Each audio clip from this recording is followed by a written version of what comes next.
Hey guys, welcome back. In this video we're going to show how to remove the brake master cylinder and the servo from the Mk1 Golf.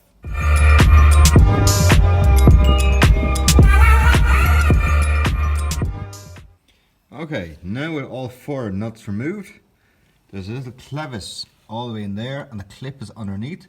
With the clip now undone, the pin can come straight up and that now releases the brake servo and the master cylinder. On the master cylinder, there's, maybe come around this side, there is 4 ports. That's 1, 2, and then 2 points straight down. So we're going to undo all 4 of them, and then that should be completely free, and we're going to take it out.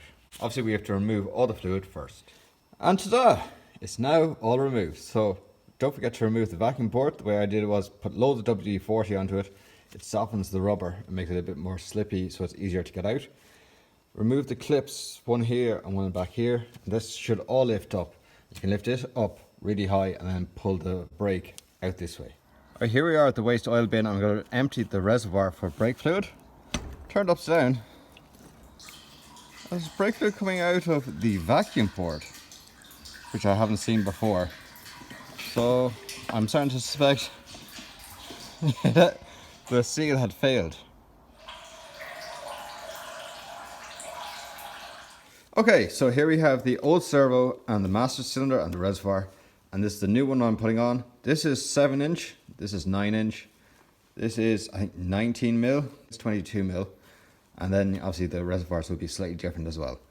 So this one is quite a long brake master cylinder, where this one obviously is a lot shorter and these are tighter together.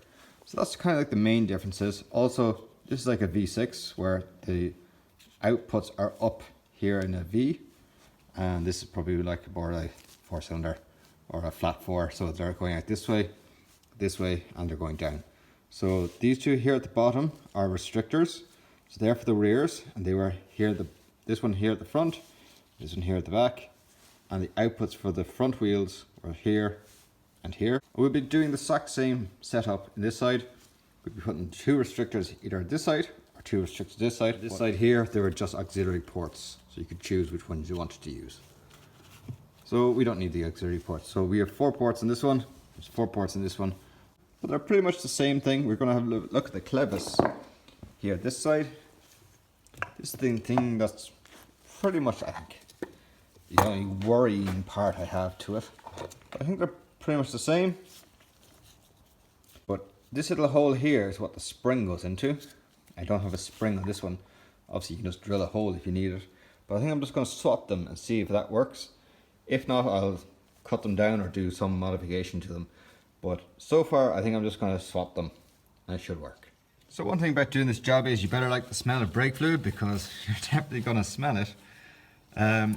This is the spring I was talking about, and just there is a little arm that goes into the back of the clevis, which goes on the back of the brake servo. So that all has to line up. That pin is very annoying to get to, and these 4 bolts are quite hard to get to. But one thing I found that made it a lot easier was to use one of these little ratchets on a spanner. So you could just get in there, zip them off, and it actually made the job a lot easier. So definitely do that. Here we are with the Mark II servo. I've taken the clevis off the Mark II servo. This is the clevis side by side. This is the Mark II. This is the Mark I. With the jam nut added to the Mark II, they're both the same length, so they are kind of like the same. So I have heard that you're meant to cut the treads.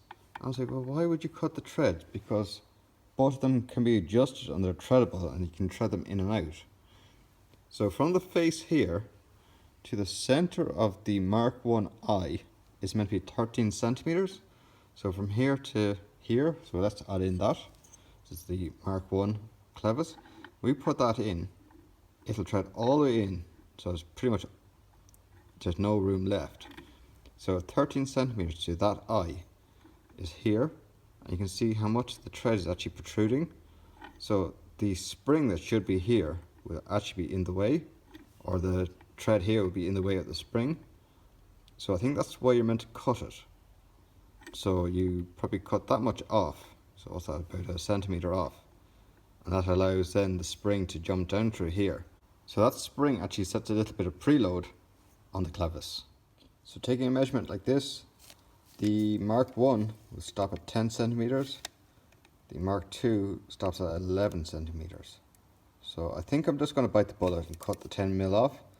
I know I watched a Grey Goose video where he said you can keep the original one, just make it a little bit longer, and where it comes out as a triangle piece and then there's a big long rod that goes over to the foot pedal, you can adjust the length of it there. I think I'm just going to cut it and just keep everything the same, because who knows whether the rod that goes across this way will be frozen with rust, or if I'll be able to break it open, break it loose. And I don't want to be taking these nuts on and off because they're a pain in the ass to do. So I think I'm just going to chop it. Okay, now with about a centimeter chopped off, let's install the Mark 1 clevis and see how we get on. Okay, that's about 13 centimeters, and you can see the hole is visible. There's nothing blocking it now.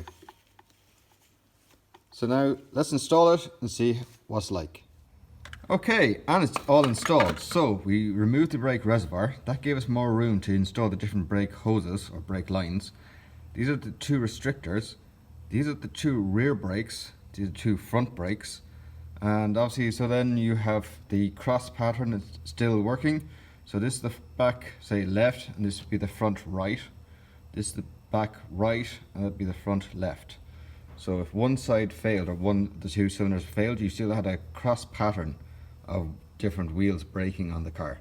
So it's still working, everything is still correct, and I was able to just bend the lines enough to get them all in, and the restrictors are working. So the reservoir will go back on afterwards, but for the moment it's staying off because I've loads of extra room without it on. The hardest job is to get the little pin onto the clevis, and there's a clip underneath.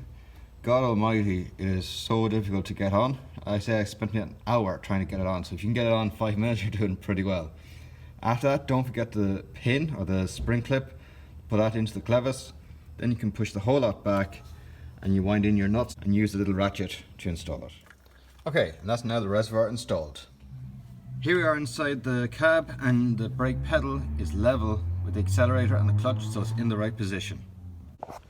So guys, that's where we're stopping the video tonight. We have the 22 brake master cylinder on, we have the 9-inch servo on. They are the steps required to actually install it. Not the easiest job in the world, but definitely not the most difficult job in the world. It's just fiddly, to be honest. But it's done, it's upgraded, so I can say I now have that flex of, yeah, I'm running the bigger upgraded brake master cylinder.